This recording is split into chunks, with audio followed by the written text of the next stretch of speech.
If money isn't moving, it's not because heaven is closed, it's because your mouth is. You're not waiting on a paycheck, a breakthrough, or a lucky turn. You're waiting on your own voice to remember its power. Most people don't realize they've been cursing their money every day with casual worry, careless words, and silent agreement with fear. They say, "I'm broke," and wonder why the drought continues. They say, "I hope something shifts," and block the very shift they seek. But I tell you now, with the force of divine law behind every syllable, your financial condition is the visible echo of your invisible decree. Money does not follow effort. Money follows speech. The only reason you still feel bound is because you've never risen and said, with boldness and breath and fire, "I am rich because I say so." That is not a fantasy. That is not a lie. That is law. Spoken, enforced, eternal. And for the next 12 days, you will speak it until every wall breaks and every locked gate swings open, not because you earned your way through, but because you commanded the door. The moment you begin to argue with your own good, you have already agreed with delay. And delay is not a condition of the spirit, it is a creation of human logic. Human logic, that old deceiver, will say, be reasonable, be realistic, be careful, be cautious. And all the while divine law stands ready to pour out a blessing so rich, it will shake the walls of your limited understanding, waiting only for your voice to permit it, for your decree to authorize it, for your words to unlock what is already held for you in the invisible. Let me speak plainly. Human reason is the great robber of divine riches. It calculates, it doubts, it shrinks, and it postpones. It says, "Let me wait until I see more." But the law says, "Speak, and then you shall see." You have been taught that money comes by toil, by strategy, by budgeting. And while these things may serve a system, they do not serve the spirit, for the spirit does not operate in fractions or formulas, but in full release through unwavering declaration. Let me remind you of the widow of Zarephath, that lone woman with only a handful of meal and a little oil, whom the prophet Elijah instructed to bake him a cake first, to give from her lack as if it were abundance. And what did she do? She obeyed the voice, and the barrel of meal wasted not, neither did the cruse of oil fail, because she obeyed not logic, but law. And I say to you now, when you give the word first place, supply cannot withhold itself. It cannot delay. It cannot resist, for it is bound to appear. And yet how many today speak of savings but not of speech, of interest rates but not of inner decree? They plan 1,000 human things and neglect the one divine thing that actually moves money.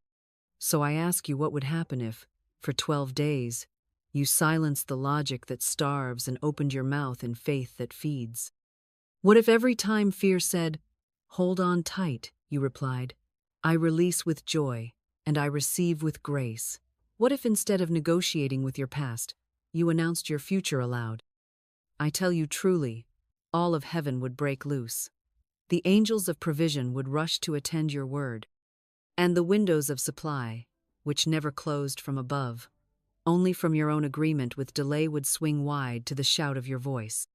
Say it now, and say it without apology. I give thanks that divine supply now bursts through the walls of human doubt. And watch, with holy certainty, as something in your atmosphere begins to shift. There is no space in the spiritual realm for contradiction to remain. Own vibration must displace the other. One belief must override the former. One word must substitute the word that came before it.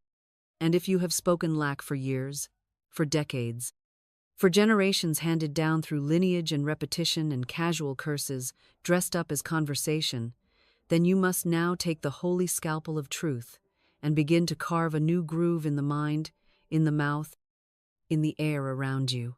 For you cannot say, "I am broke," and then wonder why wealth flees. You cannot say, "Nothing ever works out for me," and expect the heavens to nod in agreement.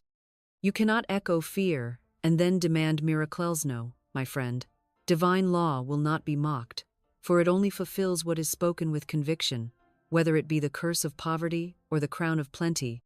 And therefore you must choose, you must replace, you must rise and say, "I substitute the lie with the law, the fear with the flame, the beggar's moan with the billionaire's decree.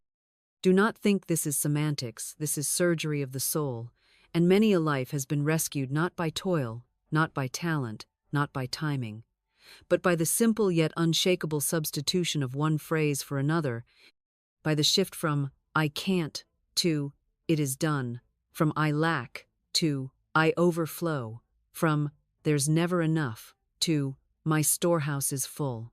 This is not flattery. This is not fantasy. This is force, a spiritual force that dissolves delay and summons the seen from the unseen. Florence once said, "Man must prepare for the thing he has asked for, though he sees no sign of it." And I add to her truth, man must speak for the thing he has asked for, though he feels no belief yet stirring. For the voice, when saturated in rhythm and faith, will shape the atmosphere faster than the mind can comprehend, and what was once invisible becomes inevitable when the law is spoken with reverence and certainty. So if your pockets are empty, your debt rising, your stomach twisting, and your hope shrinking, now is the hour to lift your tongue out of the dust and proclaim what heaven has already written in your name. For no one can declare your wealth for you, and no one can substitute your speech for you, and no one can override the creative power of your decree except you. Say now, aloud, and say it like thunder that refuses to be silenced. I am rich, I am rich, I am rich. Say it until the shadow leaves. Say it until the lie shatters. Say it until the inner world breaks open with oil. Because this is how the law works, not by wish, not by weeping, but by substitution. And the moment you choose truth, and speak it without compromise, the false word dies, and a new world begins. The world you walk in tomorrow begins with the word you speak before you rise today. For the spiritual realm does not operate on clocks and calendars, but on confession, on the invisible tone that sets the day's weather long before your feet touch the ground. Most souls wake up and reach first for their phones, their fears, their schedules, or their complaints, and so their mornings are pre-programmed by the residue of the night, the doubts of yesterday, the echoes of bills, problems, deadlines, and dread. But I tell you now by divine authority that your first word is your first wave, your first swing of the spiritual scepter, and if you do not seize the throne of your morning with a royal tongue, then the day will be hijacked by every wandering thought and every unguarded phrase, until you find yourself living not from spirit, but from circumstance. Florence Scovel Shinn knew the power of the morning decree, for she taught that the first moments after waking are the most fertile. They are the garden gates of the soul, and if you plant truth in them, the whole day blooms in harmony. There was once a woman, weary and burdened with debts, who came to Florence with a spirit sagging from despair.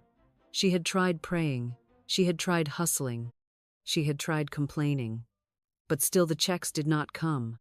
Florence gave her only one instruction: say this upon waking, before speaking to anyone, before opening your mouth for anything else. This is a perfect day. Miracles now unfold in divine order. Unexpected money flows to me now, and the woman obeyed not with emotion, not with full belief, but with exactness. She repeated it day after day. And on the fifth morning, before noon had struck, a letter arrived containing a check she had long given up on, a refund from years before, now released by mysterious channels. The woman wept not because of the money, but because the decree had broken her disbelief. Let this be your law. The first words you speak are the throne or the trap. Do not speak of bills, of pain, of another hard day. No. Say instead what heaven is already holding for you in the unseen. Declare what your spirit longs for, but your logic resists. Say, I walk into favor. Today is wrapped in divine provision. My supply precedes my step. Do not let your bank balance speak louder than your soul. Do not let the news outrun your prophecy. Do not let the mirror or the mailbox or the memory choose your vibration. You are not here to echo reality.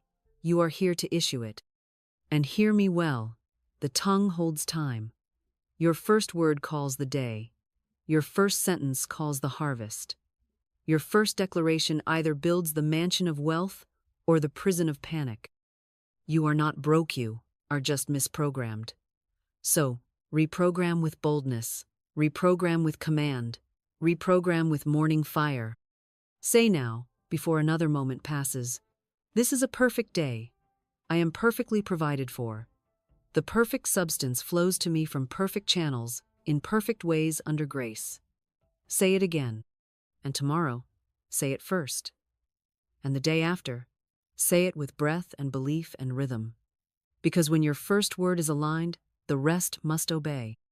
There is a spiritual oil, invisible to the eye but known in the realm of miracles, and it is the oil of expectancy, subtle, fragrant, and potent. It begins to flow the moment you stop speaking from fear and begin speaking from faith. Not faith in struggle or delay or grinding toil, but faith in divine timing, in divine law, in the exact orchestration of heaven's supply to match your spoken decree. For just as the widow poured oil into empty vessels at the prophet's command and watched the miracle of multiplication unfold not by effort, but by obedience and expectancy, so too must you begin your 12-day practice with the sacred posture of one who prepares for what has not yet arrived, as if it is already on the way, because expectancy is not hope, it is authority waiting with open arms. I tell you boldly, the ones who receive are not the ones who plead, or pace, or panic. The ones who receive are the ones who prepare the room, set the table, open the window, and light the candle, as if the guest is already at the door, and that guest is called wealth, and that guest is called overflow, and that guest is called more than enough. And the only requirement for its entry is not proof or evidence or reason, but your verbal alignment with its name.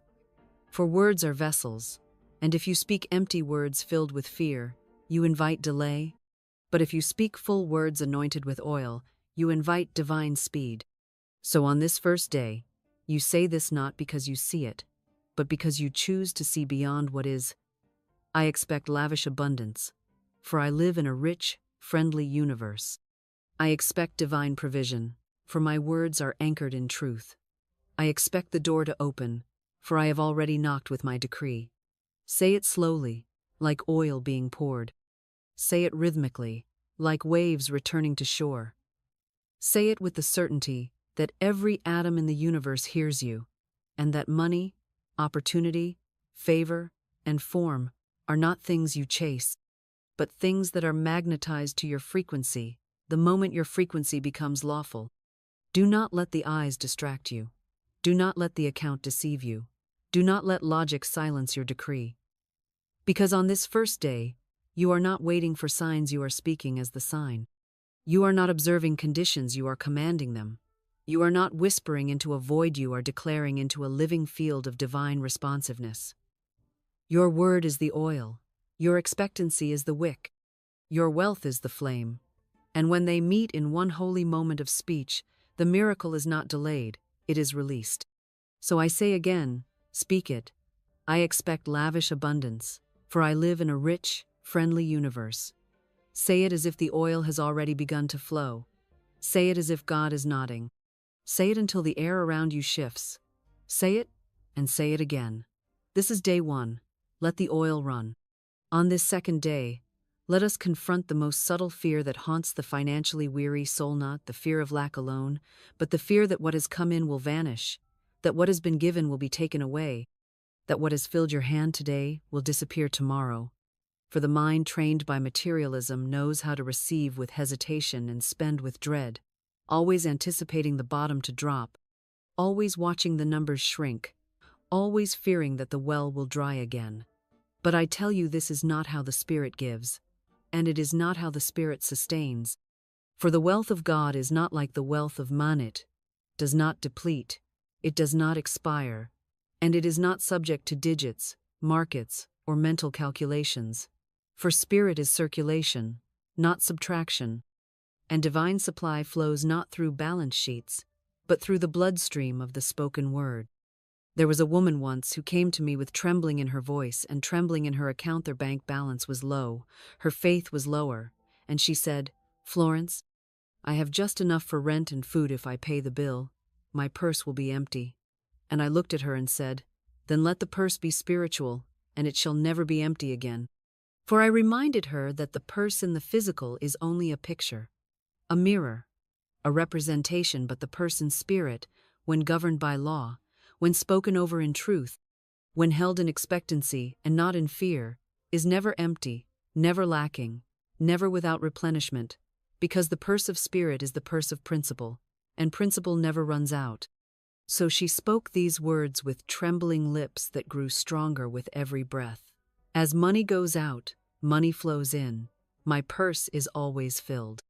My purse is always full. And I tell you, by the end of that week, her purse had not only been refilled, it had overflowed. A refund appeared. A forgotten debt was repaid. A stranger blessed her with an unexpected gift. Why? Because she stopped clutching a dying purse and began speaking to a living one.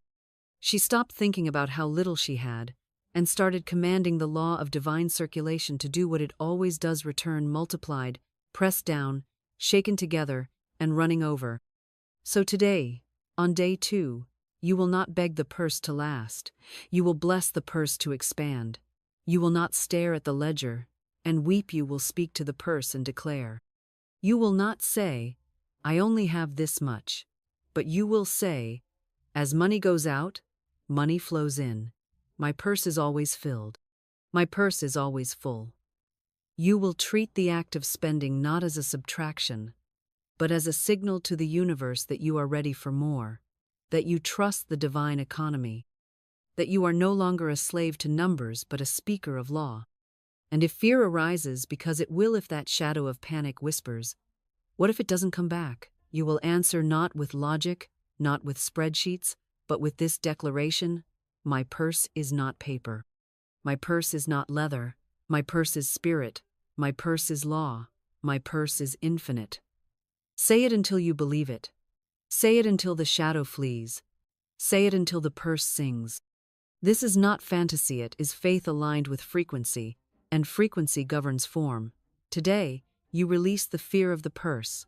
Today, you step into the flow of the eternal. Today, you bless the outflow and welcome the inflow. Today, you speak like one whose purse can never run dry. Let the circulation begin. On this third day, we confront the memory of loss, the echo of theft, the phantom pain of something that felt stolen money, that vanished without explanation, opportunity that passed through your fingers like vapor, inheritance that never reached your hands, clients that disappeared, jobs that dissolved, years you call wasted, accounts that dried up, relationships that were tethered to finances and then torn apart, all of it folding into the story you carry, like a sack of invisible weight. I lose things, I lose people, I lose money, but I declare to you now, by the light of spiritual law and the fire of the spoken word, there is no loss in divine mind, for the infinite does not subtract, it multiplies, it does not forget, it restores, it does not take, it teaches. And everything that has ever seemed lost can be summoned again through the gates of alignment, through the portal of speech, through the mouth of one who knows their covenant with eternal supply has never been broken. I once spoke with a man whose business had collapsed. He used the words ruined, destroyed, lost everything, and I listened not to his despair but to the spell he was speaking, the enchantment he was weaving with every syllable that reinforced lack, reinforced grief, reinforced finality. And I said, do you know what you're doing? You're not just remembering your loss, you're preserving it. You're embalming it with your voice. And I handed him this declaration like a sword forged in spiritual flame. I deny loss. Nothing can be taken from me that belongs to me by divine right. And he repeated it at first, with resistance, then with resolve, and then one morning with radiant, unshakable clarity, and within weeks, not only had a new business idea come, but investors, customers, even former competitors, returned with new offers. The so-called loss was revealed as redirection. The collapse was revealed as construction. The breakdown was the blueprint. So today, your assignment is not to explain your losses, not to tally them like wounds, not to tell the world how you've been wronged. Your assignment is to deny them as final reality, to renounce the illusion that anything that was truly yours could have ever escaped your orbit. For what is yours by spiritual law cannot be stolen, cannot be dissolved, cannot be held from you by delay. deception, or denial. What is yours eternally, but it responds only to speech that matches its frequency, and that frequency is faith. You will speak this today, and you will speak it not to impress God, for God is not withholding, but to impress your subconscious, which has been carved by repetition of lack. I deny loss. I deny separation. I deny ruin. I affirm the full restoration of every dollar, every opportunity, every open door that is mine by divine right. I am not trying to get it back. I am commanding it into view. You will walk your home declaring restoration. You will look at old bank statements not to mourn them, but to reverse them. You will open your mouth in the place where you once wept and say, "Nothing is missing. Nothing is lost. I now reclaim it all through spiritual authority." And if the feeling of grief clings to your heart, if your chest tightens with the memory of something that once was, you do not suppress it, you speak over it, speak through it. Speak until the vibration of your voice melts the false belief that anything real can ever leave you. For spirit holds no lack, and in spirit, your good is not behind you, it is beside you waiting to be called. Call it now. Speak it now. Deny the lie of loss, and you will see the floodgates of divine compensation swing wide. This is the law. This is the promise. This is day 3. Let the restoration begin. You have been taught to tithe from your wallet, from your labor, from your storehouse, but I tell you now, the most sacred tithe is not the 10th you give in coin, it is the 10th you give in sound, the tithe of the tongue, the first fruits of your speech, the offering of your words unto the law that governs wealth. For there is a giving of money that springs from fear, but the giving of praise is pure, untainted by calculation, untouched by control. It is the most spiritual currency you own, and it multiplies faster than gold because it bypasses appearance and speaks directly to the throne room of substance. Before you open your email, before you check your account, before you utter your first need, I charge you by the law of divine increase. Let your tongue tithe. Let your mouth send an offering to the invisible. Let the first sound from your lips be not worry or request, but a resounding thank you that echoes like thunder in the halls of divine release. You see, most people speak their pain in the morning. They rise and rehearse yesterday's limitations. They greet the dawn with dread, and then they wonder why the day withholds its favor. But I tell you the truth, every hour you enter was already shaped by what you said at sunrise. And if you will give God the first 10th of your day with your praise, if you will sow into spirit with exaltation instead of hesitation, if you will speak favor before you see favor, then favor must bow to your command. For praise is the language of dominion. Praise is not a soft whisper, it is a decree that says, I trust what I cannot see. I magnify what is already mine. I welcome the wealth that walks with me, though it is not yet in my hand. And the law is exact. What you praise multiplies, and what you curse diminishes. If you praise fear, it increases. If you praise lack, it lingers. But if you praise supply, if you exalt provision, if you speak well of the divine economy before it manifests in your pockets, then your pockets must respond, because the tongue holds the key to the treasury. So today, your practice is sacred and simple. Speak 10 praises before you speak 1 petition. Before you ask, adore. Before you plead, proclaim. Say aloud, I praise the riches of heaven now pouring through my channels. I give thanks that supply is eternal and customized for me. I magnify the wealth of the Spirit that never runs dry. I rejoice in the divine law that funds me in full. I glorify the unseen substance becoming seen today. I celebrate the money I do not yet touch but already trust. I bless every avenue through which increase shall arrive. I lift up my voice in victory before I count the evidence. I honor the spiritual system that cannot fail. I delight in the overflow that has already been decreed. And then, when your heart is full and your tongue is tuned to truth, speak what you need and watch how it comes, not with striving, but with speed. Florence said it clearly, God is my instant and eternal supply. Not my delayed supply. Not my conditional supply. Not my supply when the market agrees, or the job is stable, or the math makes sense. Instant and eternal. But your access to this instant supply is not through mental strain, it is through verbal praise. So lift your tithe now, not from your bank but from your spirit. Pay God in gratitude. Pay truth in thanksgiving. Pay the law with your joy. And you will see what no effort could purchase, what no strategy could unlock, what no spreadsheet could calculate: divine, multiplied, irreversible increase. Speak your tithe, and you will never be broke again. Speak your tithe, and the windows of heaven will swing open before your next sentence ends. Speak your tithe, and watch what happens when your praise becomes the password. This is day 4. Speak like one who knows the vault is already open. There are no blocked doors in spirit-only blocked speech. There are no closed channels in the divine mind-only mouths that have forgotten how to command, how to instruct, how to declare with unwavering alignment the holy truth of supply already prepared, already appointed, already flowing beneath the crust of appearances, already flooding toward the one who dares to remove their trust from the visible and place it where all things begin, in the unseen, the unmeasured, the unhurried abundance of divine law. You must understand this clearly, or you will keep looking at one door and calling it your source. You will fix your gaze on one employer, one business, one stream of income, and think it is your life raft, your safety net, your hope, but that is idolatry masked as realism, and it will trap your supply within the cage of human logic. There is only one source, and it is infinite, and it is spiritual, and it is creative, and it opens doors no man can shut, and it moves through avenues you have not yet conceived, through people you've never met, through systems you don't even know exist.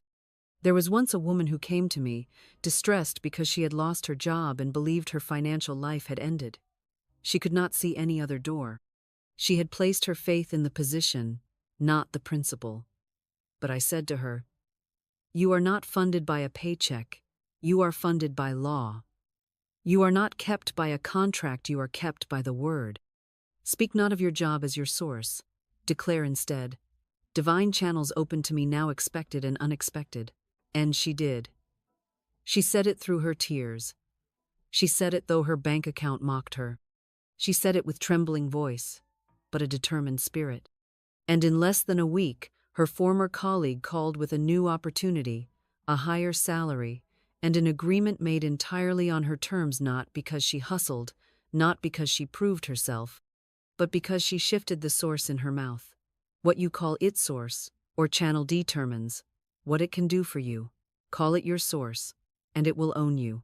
Call it your channel, and it will serve you. So this is day 5, and this is your declaration, not whispered, but sent with command. Divine channels open to me now, expected and unexpected. Say it again. Divine channels open to me now, expected and unexpected. Again. Divine channels open to me now, expected and unexpected. Let your breath match the rhythm of certainty. Let your tone carry the fragrance of divine trust. Let every syllable be a shovel, breaking the hard ground of resistance. And now, if you dare take the invisible and make it visible, let go of one false source today. Release one relationship, one strategy, one mental fixation that you've been clutching as if it were God. Hand it back to the universe and say, "This was never my source. I release it now, and I open myself to the miracle I did not see coming." Florence said, "No man gives to me but God, and he uses many channels. So widen the gate, loosen your grip, speak like one who knows the river bends in your favor. There are channels in motion right now. There are forces aligning at this very moment. And all they require to break through is a mouth that no longer doubts, no longer fixates, no longer binds the flow with human obsession. Speak your supply free. Declare your channels open. This is not fantasy, this is law. You are not broke, you are misaligned. Speak, and the channels break open. Speak, and the storehouses begin to empty their contents into your life. Speak, and let heaven pour through unexpected vessels. Day 5 has come, and so has your flow. You have begged from the world long enough, pleaded with people who could not see your worth, adjusted your value to fit systems that were never designed for your liberation, traded dignity for just enough to survive, when all along you had access to a treasury that never runs dry, a vault that opens not by petition, not by performance, but by pronouncement. The bank of the universe is not a metaphor. It is not poetic language to soothe the soul. It is the literal spiritual law by which the invisible substance of God becomes tangible form. And it is governed not by time, not by economy, not by labor, but by the tongue of the one who knows their name, their inheritance, and their authority in Christ. You are not a borrower of lack. You are not an observer of fortune. You are not a subordinate to chance. You are a divine account holder, a rightful heir of eternal supply. And it is time you learn to make your withdrawal with spiritual boldness, not financial fear. There was a woman who needed $2,000 by the end of the week. The facts said it was impossible. Her business had gone quiet. Her clients had fallen away. Her bank account was silent. And yet, her soul was loud with truth. She did not ask. She did not weep. She did not wring her hands. She stood still. She aligned. And she spoke the words that opened the treasury. I make my withdrawal from the universal bank now. Not tomorrow. Not when it feels more believable. Now. She said it again and again, not as a mantra but as a spiritual command, not as a wish but as a witness of divine law in motion. And in the days that followed, a client from a year before reached out with a deposit. A debt she had forgotten was repaid. A stranger offered her a gift, and the exact amount needed arrived not in pieces, but in fullness, not through toil, but through timing governed by the word. Do you see? The withdrawal is not made through striving. It is made through speech. So on day 6, I ask you, what are you withdrawing? What are you declaring into form? What is the figure, the provision, the opportunity, the opening you are now ready to receive, not by logic, but by law? Say it aloud. I make my withdrawal from the universal bank now. Again. I make my withdrawal from the universal bank now. One more time. I make my withdrawal from the universal bank now. Let every word ring with conviction. Let every breath carry finality. This is not an attempt. This is a transaction. And to seal it, take out a piece of paper, yes. Know and write down what you are withdrawing. Write the amount. Write the description. Write the need as if it were already met. Then sign your name at the bottom and declare, this is my spiritual deposit slip. I expect it to clear. The world may scoff, the natural mind may laugh, but the substance of spirit listens to command, not consensus. Money does not move for desperation, it moves for decree. The bank of the universe does not require collateral, it responds to consciousness. You are not speaking into the void, you are instructing divine supply. And as surely as you speak, it begins to gather, to form, to press into manifestation with grace, with precision, and with perfect divine order.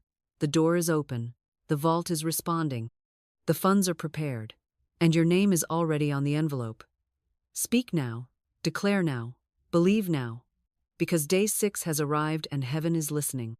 There is a moment in the life of every soul where giving feels like a gamble, where the instinct to hold tight battles the invitation to open wide, where fear says, keep it, and spirit says, release it. And it is in that very moment that the entire spiritual economy watches and waits, not because your giving earns divine favor, but because your trust reveals your frequency, and your frequency determines your harvest. You see, when the world speaks of return, it speaks in percentages, interest rates, and compound yield, but when the soul speaks under divine law, it speaks of the thousandfold, the supernatural multiplication that flows not from mathematics, but from the mystery of spirit, not from saving, but from surrender. Florence told the story of a woman who gave her last blessed dollar and declared, "This dollar is blessed and returns to me multiplied." And it did, not in tenfold, not in 100-fold, but in 1,000-fold. $1, spoken over with truth, returned as 1,000, not because of logic, but because of law. And now, Here you are standing at the threshold of your own multiplication, looking at what little you have, wondering if it's too small to matter, too late to multiply, too far from the need you face. But I tell you now, your harvest does not respond to amount, responds to alignment. It responds to speech. It responds to blessing. Do not curse the small in your hand. Do not mock the size of your seed. Bless it. Speak over it. Declare its return. Take $1 or one coin, or one man say aloud, "This is the seed of divine multiplication. It is blessed, and it returns to me multiplied, under grace, in perfect ways." Say it with your eyes closed. Say it as if your ancestors can hear. Say it until the spirit within agrees. You are not just giving $1, you are giving voice to a new economy. You are announcing to the universe that you are no longer in covenant with scarcity. You are no longer obeying the fear of not enough. You are sowing into the law of abundance, and that law is unfailing. There is no loss in divine law. There is only movement, circulation, return. What goes out must come back greater. What you bless, blesses you. What you declare, declares back to you. And so on day 7, you do not give like the world gives. You give like one who knows the thousandfold is not a metaphor. It is a manifestation. Speak it aloud. What I give returns to me multiplied. What I release returns to me richly. I give as one who never lacks. I sow as one who always reaps. I bless this $1, and it returns as overflow. And after you say it, release it. Give it. Don't look for applause. Don't explain yourself. Just let it go with a holy reverence, like a prophet releasing fire from the mountaintop, like a king sending a royal envoy, like a priest placing gold on the altar. You are not letting go, you are launching. You are not losing, you are aligning. You are not giving away, you are commanding back. 12 days, 12 declarations, 12 deposits into the spiritual vault. And this is the midpoint, the pivot, the holy hinge where everything changes, because now the seed has left your hand, and the law begins to run toward you like the rain that cannot be recalled, like the tide that answers the moon, like the blessing that overtakes the obedient. Do not wonder. Do not worry. Do not watch the ground. Just water with faith. Speak with fire. Walk like it's already returned, because it has. It is done. It is moving. It is yours. Say it again. This $1 is blessed and returns to me multiplied. That is your vow. That is your victory. That is day 7, and the thousandfold begins now. There comes a point in spiritual maturity when one must choose between the appearance and the word, between what eyes report and what the soul declares, between the hollow echo of circumstance and the resounding command of divine law. And this is that, day 8. The turning point where you stop bowing to what looks real and start standing in what is real. For appearance is illusion dressed in evidence, and the only way it survives is if you speak as if it's true.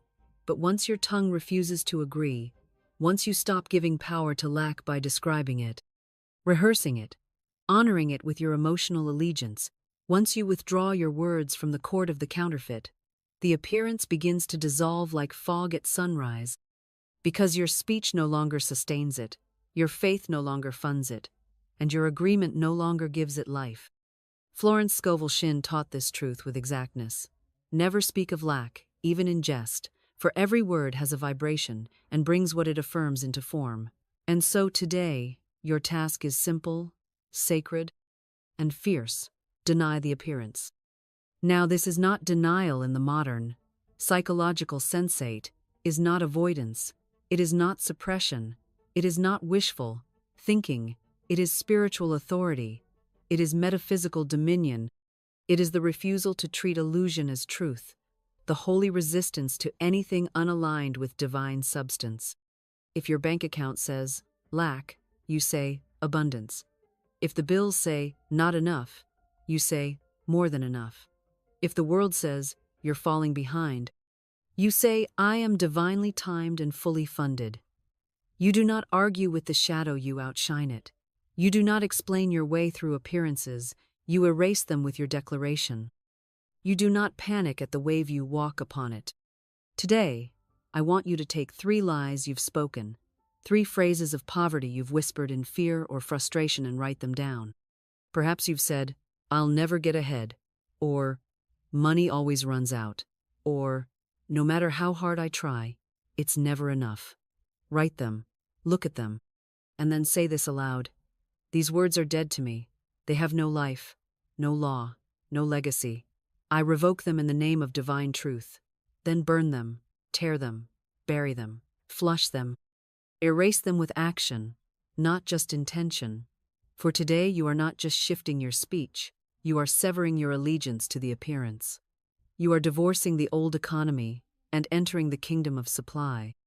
And once you've broken the contract with falsehood, speak this declaration with holy defiance, with rhythm in your chest and command in your tongue. I walk in unseen abundance, therefore I laugh at appearances. My eyes do not define my wealth. My spirit does. My truth does. My decree does. What I see today is temporary, but what I speak is eternal, and what I speak must come to pass. Say it again. Say it slow. Say it with your spine straight and your jaw unclenched, because the lie only lived because you kept feeding it with fear. But now you speak like one who knows their authority. Now you speak like one who does not flinch at temporary facts. Now you speak like one who stands in truth regardless of evidence. And the universe responds not to your worry, but to your word. This is day 8, the day you deny the illusion, the day you break the spell of what seems real, and enter the frequency of what is real. From this moment forward, every time appearance whispers a contradiction, you answer with truth, not once, not twice, but every time, for this is not performance, it is protection, it is power, it is practice.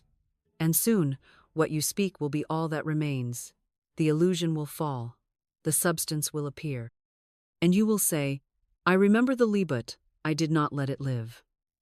That is your power, that is your wealth, that is your word. Speak it, hold it, refuse anything else, and laugh, for abundance is now.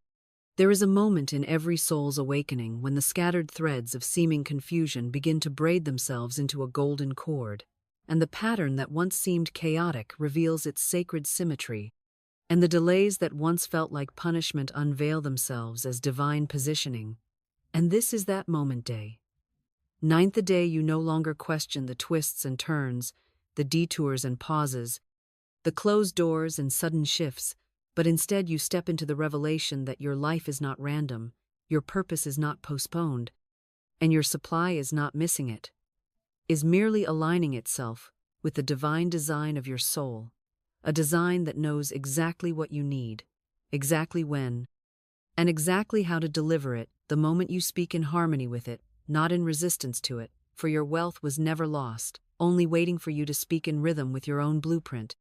You see, so many walk through life as if they are chasing something outside of them, striving to earn what was already etched into their spirit, begging for opportunities that were born within them, asking for confirmation when they were sent here as the answer.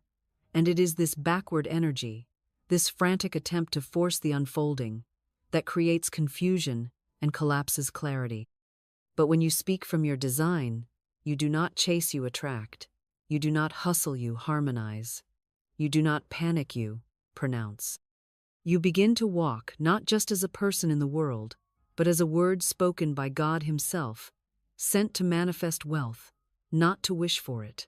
Florence said it best. There is a divine design for each man. There is a place he is to fill and no one else can fill. Something he is to do, which no one else can do.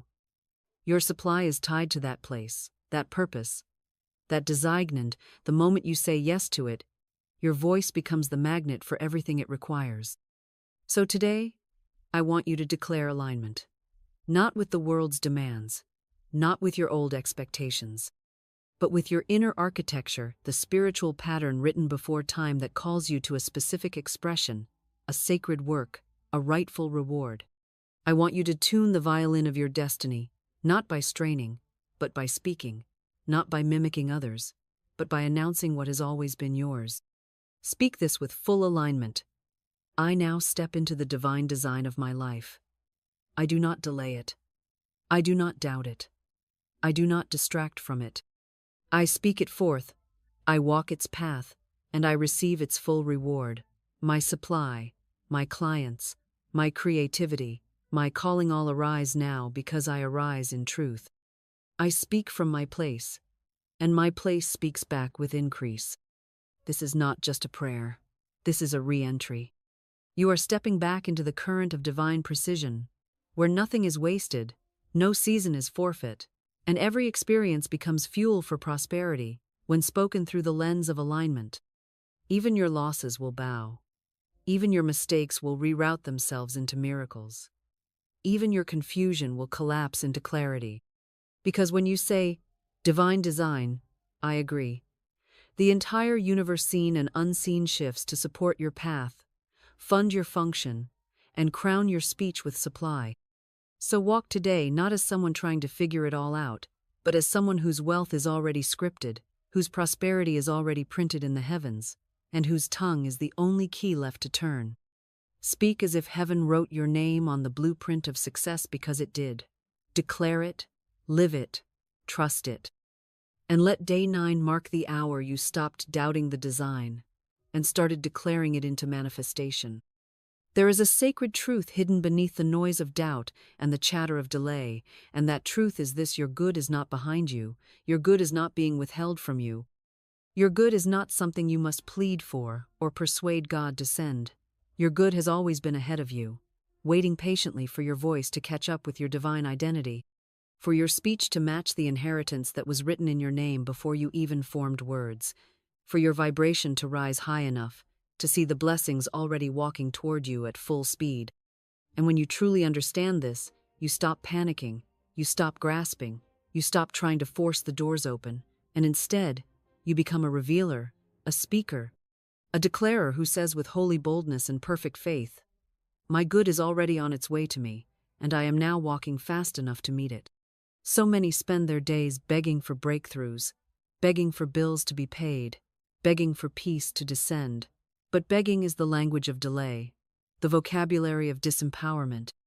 And as long as your mouth repeats the mantra of lack, your feet will stay slow, your heart will stay heavy, and your miracles will feel like mirages in the distance. But oh, the moment you shift your tongue, the moment you begin to speak not as one abandoned, but as one appointed, not as one searching, but as one already spoken for, not as one lost, but as one aligned, that is the moment your reality bends to the truth you've finally dared to declare.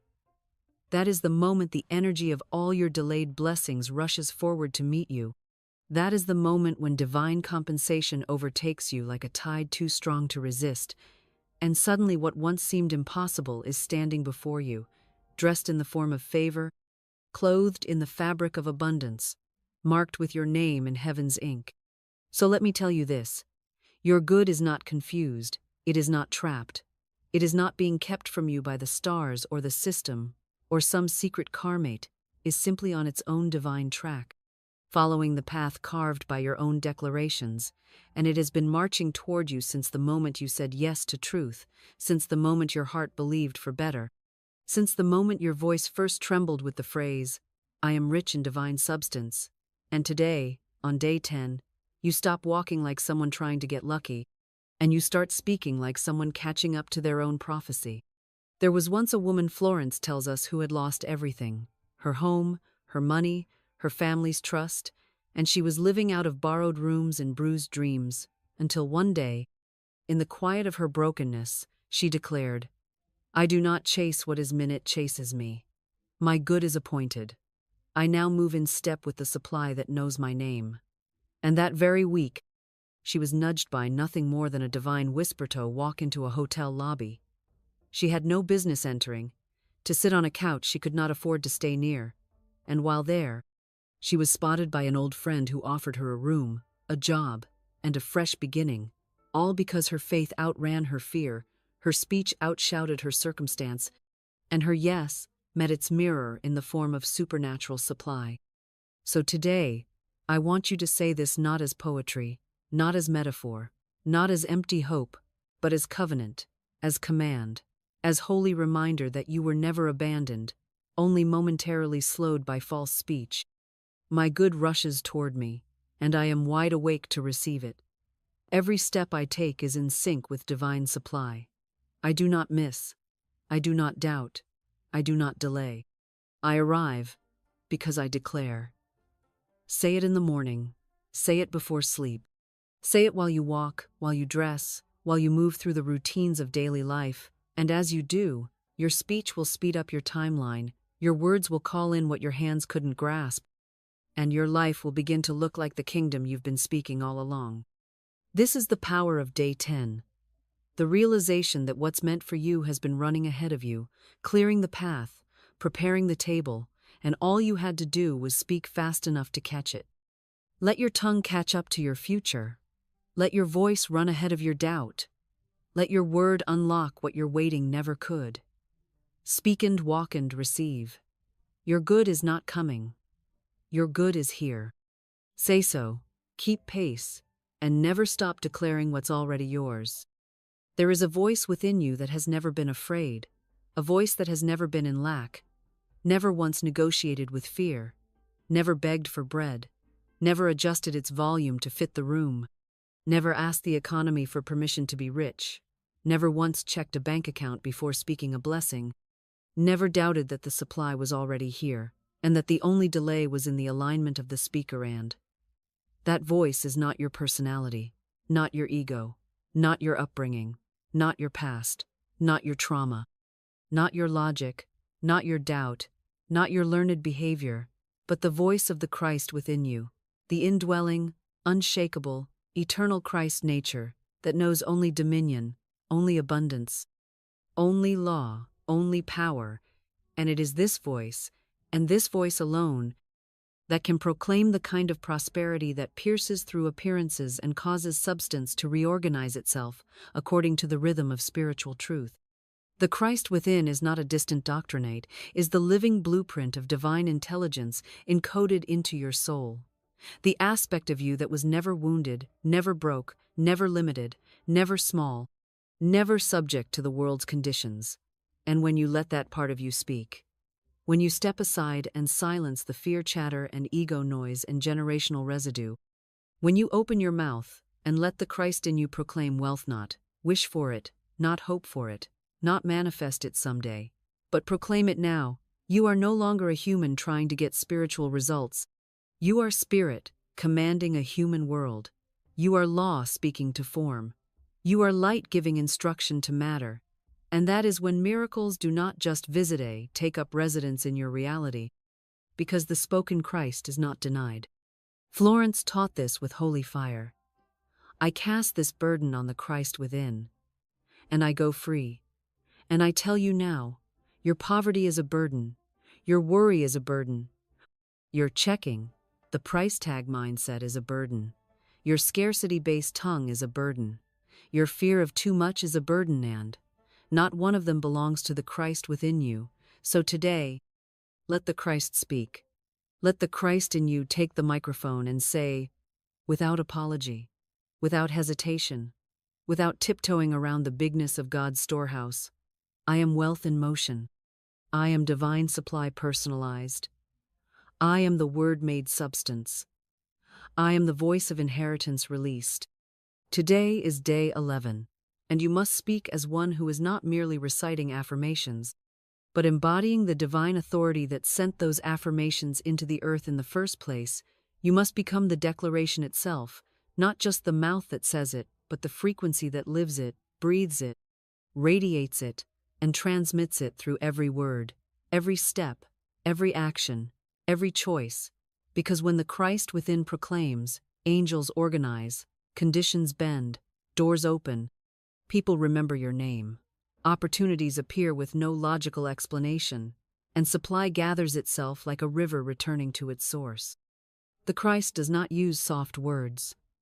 The Christ speaks thunder wrapped in peace. The Christ says, Lazarus, come forth. The Christ says, peace, be still.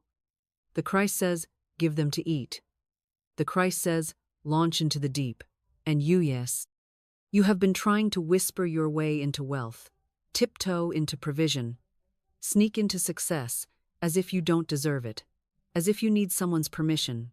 But I say now, let that era endlet, the voice of the Christ within you, rise like morning over chaos and say aloud, I proclaim my wealth as law. I do not ask, I release. I do not seek, I declare. I do not chase, I command. I am the voice of divine economy. I speak what heaven hears, and heaven moves. Take this now as your spoken charge for day 11. The Christ in me now speaks prosperity into my world. I cancel every inherited fear. I erase every lie I ever believed. I speak as the heir, not the orphan. I declare, I am wealth, and wealth is my word made visible. And as you repeat it, let the inner Christ grow louder than your memories, louder than your newsfeed, louder than the statements from your past, and let that voice be the one that builds the next version of your life, because you are not broke, you are under-commanded. And when the Christ within commands, the world reconfigures. Speak from that place. Speak with that certainty. Speak until every room, every need, every dollar, every contract, every opportunity bows to the voice that cannot be denied, the voice of the Christ within you. On this 12th day, this final day of your spoken covenant, this sacred close of the vow you made to stop entertaining lack with your mouth, to stop dating delay with your declarations, to stop renting your tongue to fear and confusion and cultural programming that exalts hustle and self-doubt and economic fear, as Godson this final day, you must say what you could not say on the first. You must proclaim what the old self could not utter. You must speak what the ego was too afraid to believe. You must now dare to say the sentence that ends all begging and severs you from every memory of financial trauma, every generational spell of lack, every identity that ever called itself less than, every version of you that was still waiting, wondering, tiptoeing, apologizing, hoping, half believing. You must speak as the one who has already crossed over, the one who now holds the keys to the treasury, the one who no longer petitions supply but possesses it. You say, I am wealth, not because you see it yet in full, not because the numbers in the account shout it back to you, not because the world has crowned you with coins, but because you have remembered that wealth is not something you earn, it is something you allow, and you have remembered that the Spirit never called you poor, never called you broke, never called you unstable, never defined you by what was missing, never measured you by your bills or your history or your current conditions. The Spirit called you radiant. The Spirit called you heir. The Spirit called you the beloved custodian of divine substance. And now you say, with trembling power and unshakable fire in your bones, I am wealth. Not, I have it, for even the wicked have it. Not, I chase it, for even fools pursue it. But, I am it, for only the awakened soul knows this truth. I am radiant with supply. I am the manifest mind of divine abundance. I am the living frequency of spiritual provision. I am the echo of Eden made visible. I am the word made rich. And you must not just say this once, you must let it settle, let it swell, let it echo through every cell, every timeline, every past version of you that never felt like enough, never had the words, never knew what power lived in their own voice. Let it speak to the child who watched scarcity steal the joy of their parents. Let it speak to the teenager who made internal vows about money that blocked their flow for years. Let it speak to the adult who turned down dreams because they thought lack had the final word. Let it speak to every place in you that has been silent and give it new speech. You are not the same person who began this journey 12 days ago. The you who started was still negotiating with fear, still wondering if the word could really work, still rehearsing the reasons why maybe it worked for others, but might skip you. But the you who now stands at the 12th gate has learned to wield the tongue like a scepter, has learned to cast down false visions of insufficiency, has learned to sow declarations into the invisible until the invisible bows, has learned to speak when nothing looks ready, and speak until everything obeys, has learned that the word of truth does not ask appearances for permission, it commands appearances to transform. So today, on this final day, let the entire universe hear you say it with no hesitation, no apology, no timid inflection. I am wealth. I am the rhythm of divine prosperity made visible. I am the voice of money's master. I am the word of spiritual substance, clothed in form. And let heaven record your tone. Let the angels mark your name. Let every unclean belief that ever touched your mouth flee. Let every delay that stood between you and your good evaporate in the presence of this unarguable truth. You are no longer trying to become rich, you are returning to your origin. You are no longer asking for increase, you are commanding it by name. You are no longer giving the power to the world, you have taken it back into your own mouth. Today, the cycle is broken. Today, the covenant is sealed. Today, you no longer tolerate lack, not as a thought, not as a feeling, and certainly not as a sentence. For today, your word is wealth. Your tongue is a treasury. Your speech is supply. Your identity is I am. And I tell you now, if you continue to speak from this place, you will never be broke again, not because of luck, not because of chance, not because of who you know, but because of who you finally remembered yourself to be. Speak, speak again, speak always, and do not stop. There is a law as real as gravity and as binding as time itself. A spiritual law that governs the moment after the decree, the sacred silence that follows the spoken word, the holy resting place of faith, and that law is this. Once you have spoken your seed, you must not dig it up. You must not question it. You must not poke at it. You must not speak against it. You must not interrupt its growth with frantic analysis or emotional forecasting, because the word of truth, once sown, is a living seed, and that seed contains within itself the entire future you long to enter, the harvest of increase, the flow of divine supply, the sudden phone call, the unexpected deposit, the contract delivered at midnight, the reversal of debt, the full funding of your dreams, the calm presence of enough. And just as no farmer goes back into the soil to tug at the roots of a planted crop, so must you refuse to disturb what you have decreed. Do not undo with doubt what you built with declaration. Do not whisper worry after you've shouted faith. Do not ask your bank account if your word is working. Do not call a friend to describe the appearance when you have already spoken the law. Do not give a second sermon to your fear after you've preached a first one to your future. Let the word rest. Let it work. Let it become flesh. Let it organize heaven and earth on your behalf, even if it takes 12 hours or 12 days or 12 dimensions you've never heard of, because your job is not to manage the mystery. Your job is to hold your tone. Your job is to protect the atmosphere you just created. Your job is to let silence do the heavy lifting of faith. Florence said it clearly. Do not dig up in doubt what you planted in faith. Yet I tell you, every time you say, I hope it works, or I wonder what I'll do if it doesn't, or I just don't see how it could happen, you take your spiritual shovel and you dig up the very seed that was already sprouting in the invisible.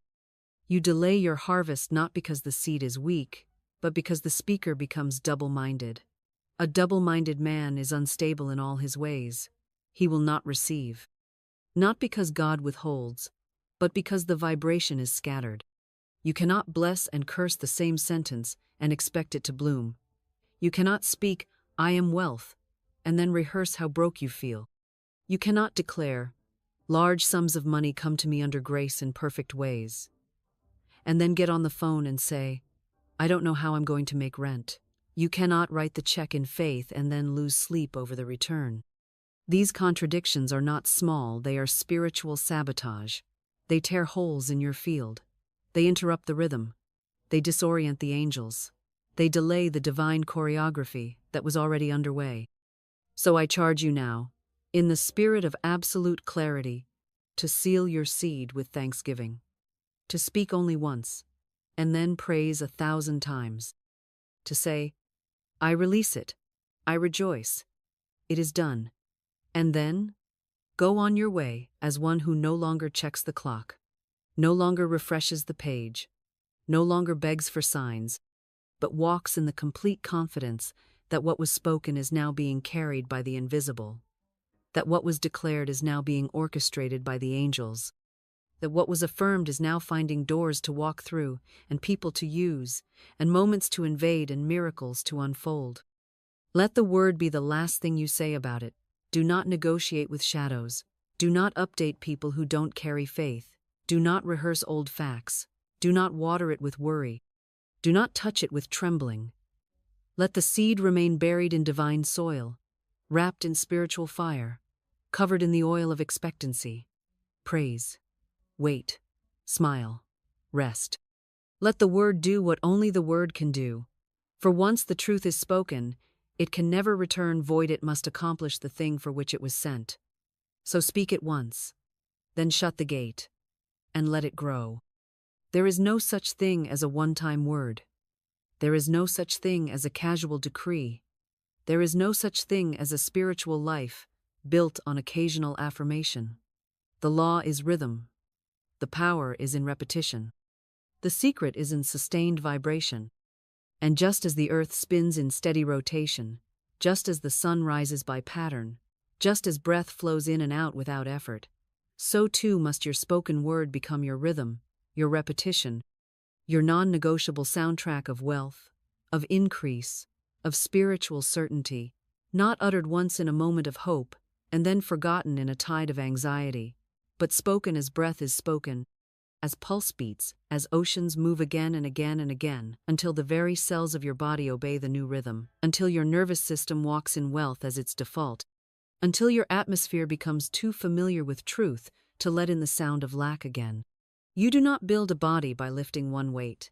You do not master the violin by plucking one string.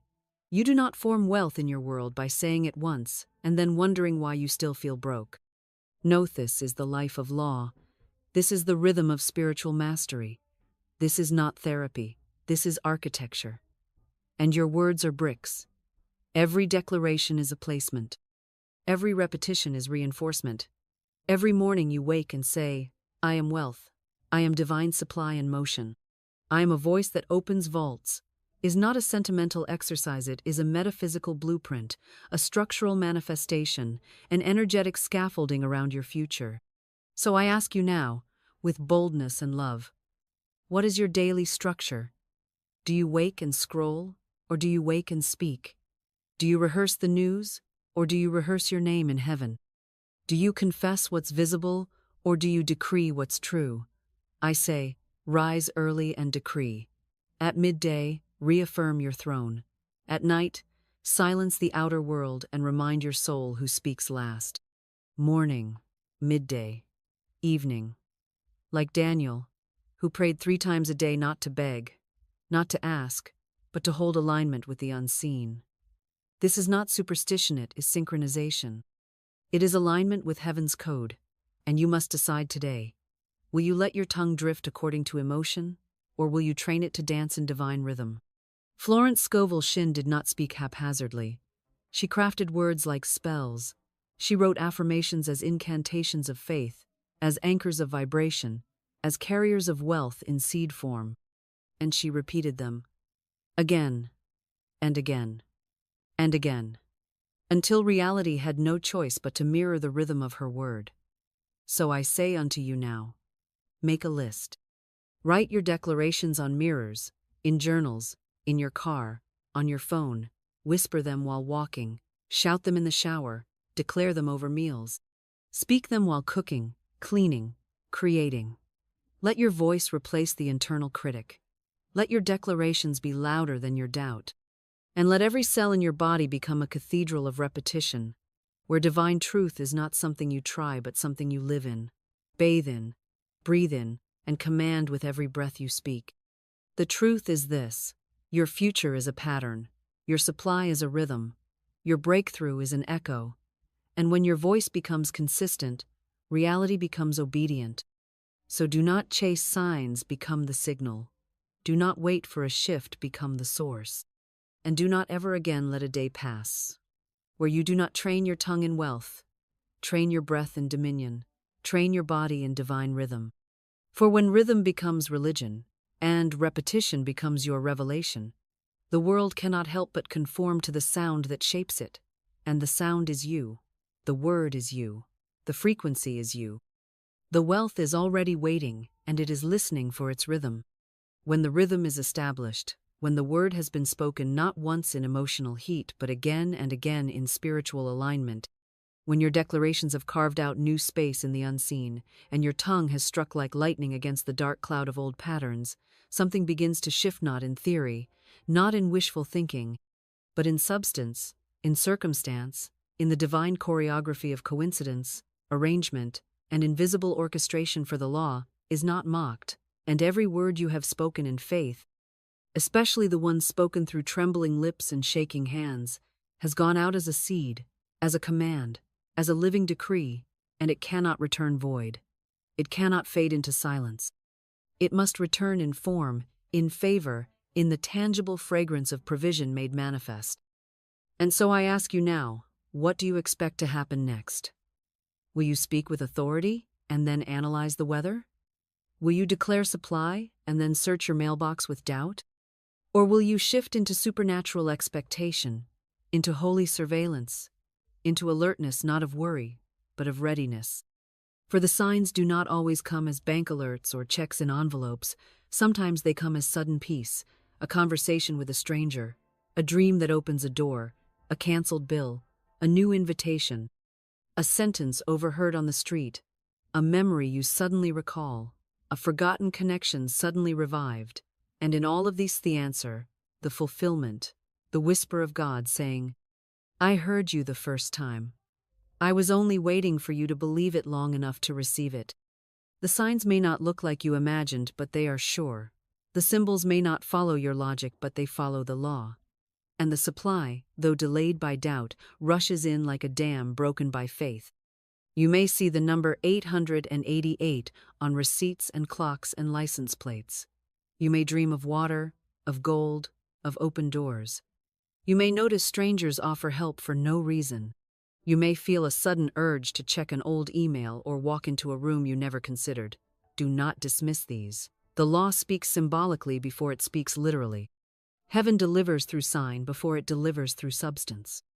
It is your job not to wait passively, but to watch actively, not to question the form, but to receive the flow, not to reduce your faith to logic, but to let your declarations lift you into divine pattern recognition. And when it comes, when the money, the opportunity, the provision, the open door appears, don't you dare call it luck. Don't you dare say it's coincidence. Don't you dare downplay the power of the word that called it forth. Instead, bless it, name it. Say, this is the fruit of my word. This is the harvest of my rhythm. This is the answer my declarations drew down from spirit. And praise. Praise before the deposit. Praise after the transfer. Praise when the check is mailed. Praise when the client calls. Praise when the deal closes. Praise when the refund arrives. Praise when the refund is delayed, because you know another channel is opening. For praise is the posture of permanent receivership. Let this be the rule of your life from this day forward. I do not watch the world to know what's possible, I watch the word. I do not monitor conditions to measure my wealth. I measure my speech. I do not panic when things look still. I prepare when spirit says move. And most of all, I never stop speaking as one who is already supplied. For the signs will follow. The symbols will unfold. And supernatural supply will do what it always does. Obey the voice that speaks in rhythm, in truth, and in unwavering dominion. You must understand that the law is no respecter of persons. It does not respond to desperation, to effort, to drama, or even to good intentions. It responds only to alignment. And when that alignment is vocalized with authority, repeated with rhythm, and sustained without sabotage, the law moves. But what you must also prepare for, beloved, is the testing of your tongue, the echo of your old patterns, the whisper of your past speech, returning like ghosts, demanding to be resurrected, because no transformation comes without temptation. And every new dimension you speak into being will call forth one last shadow of the old to see if you still want it, to test if you truly meant what you said, to offer you one final chance to cancel the blessing with complaint, to curse the miracle with murmuring, to question the harvest with panic, before it has had time to fully emerge from the invisible soil where your words have planted it. And so it is that many declare with fire on day 1, with consistency on day 3, with fatigue on day 7, and with doubt on day 10, realizing that it was never the enemy outside, never the delay, never the economy, never the lack of support that slowed their harvest. It was the snapback, the recoil of the old speech, the subtle return to statements like, maybe it wasn't meant to be, or, I guess this stuff only works for others, or, I tried, but nothing's changed. And in that moment, in those casual betrayals of your own spoken seed, you have uprooted what was already breaking through the surface. You have dismissed the angel that was already dispatched. You have called your harvest counterfeit because it did not arrive dressed in your prediction. But listen, because this is where the testimonies matter, not the ones told on mountaintops, but the ones whispered in valleys, the ones that began in silence, in repetition, in resistance, and yet persisted. The woman who wrote the sentence on a mirror and spoke it every morning while her husband mocked Herod, who received an inheritance 2 days after the 12th day. The man who declared divine supply while sleeping on a friend's couch, who resisted the temptation to declare what he saw, and instead clung to what he knew, and who was hired by a company that hadn't even posted the job. The mother who tithed on faith, who wrote thank you notes for checks not yet received, who canceled fear with praise, and who watched medical bills vanish in ways no administrator could explain. And yes, there are those who did not see the harvest by day 12, not because the law failed, but because the old tongue was still present. They declared abundance in the morning and discussed scarcity at lunch. They said, I am rich aloud, but whispered, I hope this works, in thought. And the law, holy and impartial, obeyed both. This is not punishment, it is perfection. For your life will always agree with your dominant declaration, not your momentary affirmation. Your world is not shaped by the loudest word, it is shaped by the most repeated one. And if your faith is inconsistent, your harvest will be confused. If your declaration is bold but your doubt is rehearsed, you will cancel out the very thing you say you're calling in. So, I say again, return to your rhythm. When in doubt, speak. When weary, speak. When no evidence appears, speak. When everything seems frozen, speak. When the bills stack and the calls come, and the delay tempts you to spiral, speak. For every testimony that arrives by miracle has one common thread. They did not stop declaring. They did not speak by sight, they spoke by spirit. They did not panic when the old emotion rose, they praised through it. They did not measure the law. By the clock they measured it, by the clarity of their own word. And so their good came sometimes suddenly, sometimes subtly, but always certainly. Let this be your vow. I do not snap back, I speak forward. I do not revisit what I've buried, I water what I've planted. I do not cancel with fear what I initiated with faith. My declarations are not trials, they are treaties. My word is not a test, it is a transaction. I speak as one who has, not one who hopes. And the law, immutable and faithful, responds not to my need, not to my timeline, not to my emotion, but to my word, always, without fail, forever. Now listen closely, for this is the moment that changes the air around you, that draws a line in the sand, not of time but of being. For the 12th day was never the finish, it was the threshold, the sacred doorway into a completely new identity. And this is the truth the ego will resist, that the past will try to resurrect, that logic will question, and fear will try to delay. That you, beloved, are not the same one who began this journey. Because you have spoken too much truth to be who you were. You have declared too much abundance to remain in the old lack. You have praised too consistently to still be under the dominion of circumstance. You have aligned your tongue with divine vibration too many times to still live in the shadow of contradiction. And though the mirror may still reflect a version of you that seems familiar, and though the balance in your account may not yet scream prosperity, and though the outer world may still whisper remnants of former patterns, I tell you now by divine law and sacred witness your identity has changed, and what the world calls delay is only the world adjusting to the new you that your word has already decreed. For when you declare for 12 days in divine rhythm, when you hold your spiritual sentence in the atmosphere like a scepter, when you speak not from desperation but from dominion, not from need but from knowing, not from fear but from faith, you are not performing a ritual. You are reshaping your reality from the inside out. You are remapping the energetic grid of your own consciousness. You are replacing the vibration of lack with the signature of wealth. You are canceling the old narrative that said you were always behind, unchosen, under pressure, scraping to survive. And you are replacing it with the eternal truth that you are crowned in the spirit, seated in heavenly places, supplied in every dimension, and funded not by man's economy but by God's inexhaustible storehouse of good. And the shift is not just in what you say, but in how you now exist. For to speak wealth is to become wealth. To declare provision is to carry provision in your very essence. And to say, I am rich, with rhythm and revelation, is to no longer seek supply outside of you, but to recognize that you are the source through which divine substance expresses. And now the 13th day arrives not marked by a number on the calendar but by a consciousness that has crossed over. A moment when you no longer need to repeat the words to believe them, because they have become part of your inner language, your spiritual bloodstream, your subconscious architecture, and the air around you knows it, and the people around you feel it, and the future you have spoken begins to rise like incense from the altar of your mouth, shaping opportunities, rearranging circumstances, magnetizing people, attracting channels, confirming that yes, this is no longer rehearsal, this is release.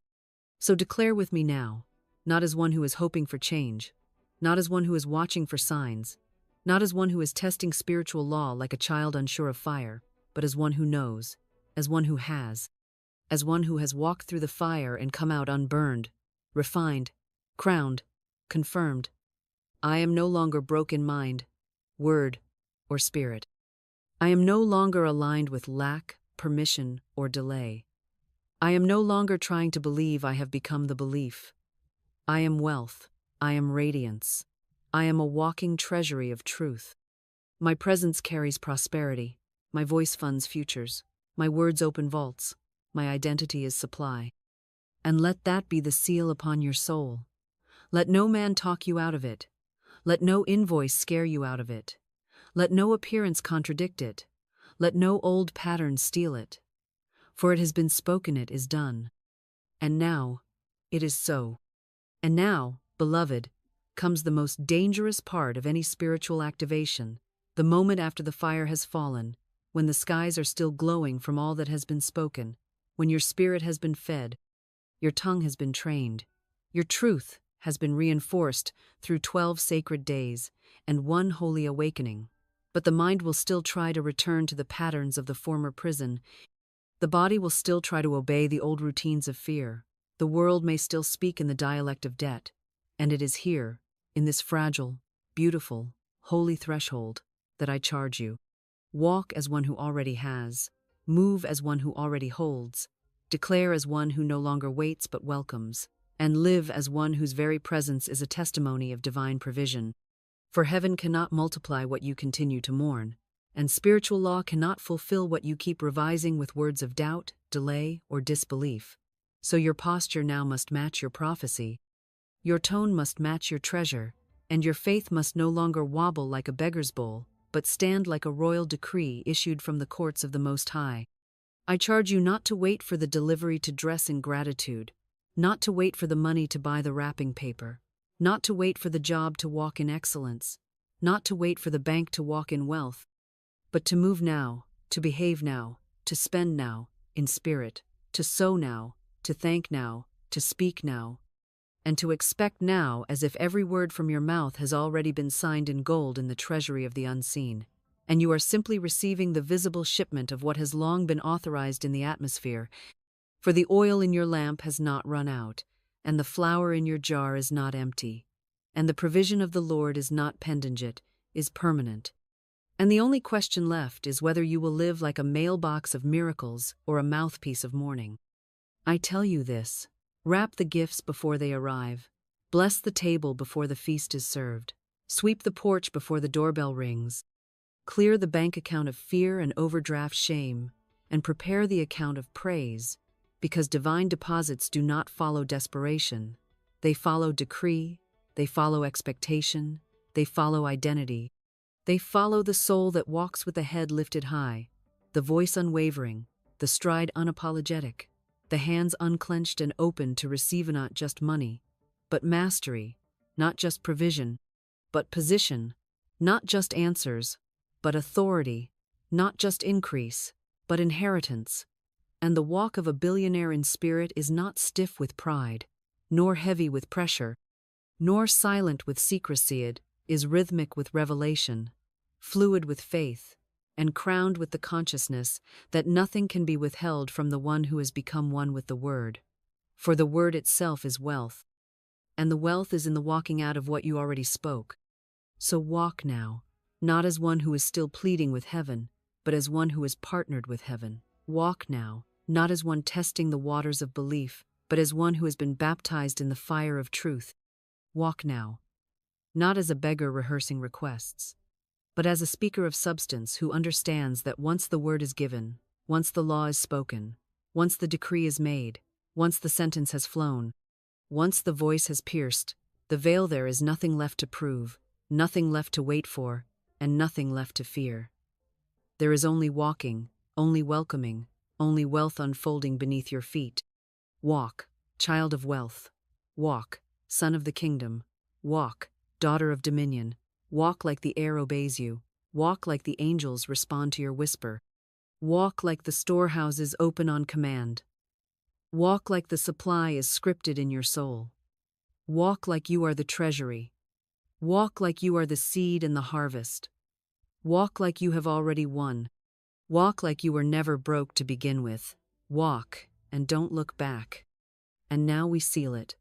Not with striving, not with strategy, not with strain, but with the sacred sound of settled speech, the kind of speech that no longer negotiates with fear, the kind of speech that no longer leans on logic, the kind of speech that no longer asks permission from the material world, but stands in the full spiritual stature of one who knows that their word is power, their voice is placement, their decree is destiny, and their sentence is not just sound but structure, not just noise but nourishment, not just language but law.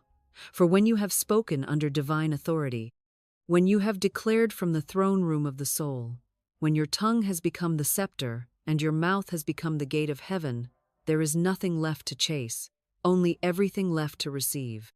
So now, I ask you to breathe deep, slow, and wholly, and let this final rhythm wash over your heart.